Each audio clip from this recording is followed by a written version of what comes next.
Pithaini Junisom Tuni Simding Paunak alian somleli aneusagi legiat somleli le somlenga Mipil tein agam tanading nga isuntian hi Paunak somleli neu somlenga Pilvangtak-a Gelna Khoneu khara sewan sem as dan in atanu aliena ading asun mangte lam to hi Down syndrome kichin at nane hi a khasumsan na sepanga theina ding lamet na to sumzon na sep khat pan hia hi na koi chi sep ding chi lunglaw pataw kom ma in online tung panin sumzon na sep zia sin hi to panin aji to akhwau wyoming nga mo zuang na sai khat pan hiaw hi hongma ma in tunbel na sep chi tak khat hong suak ta zoom na sem zong nei ta as dan in chi tun elienia nungak ta a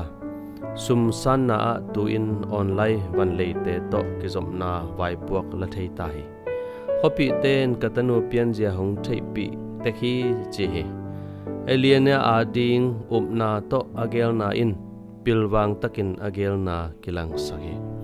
hepen lai siang tho thugil khat a hi thungai sut na chi pen pasian nei te mailam le tu na ding thupa anapiak a hi Paunak sunga thungai sun theite apil na in lampi man musakhi na chi hi ahi zong in mi haite ahai na in lam hial sakhi mailam ding lung kham lo in bangma sem lowa om sangin thungai sut theiten pasian pilna enin tua to gelu hi latin pau Prudently chi kamalin mu kholna chi hianna ne hi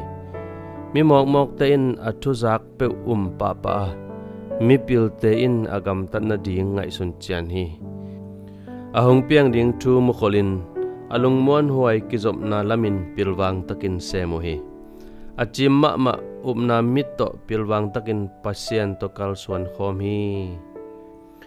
pasienin ama minathan sakna ding bangel zia lampi te honglak nge hiam na to pilwang takin na koi chigel ding hiam pao pilwang takin kagel theina ding nong thapiang manin lungdaming amen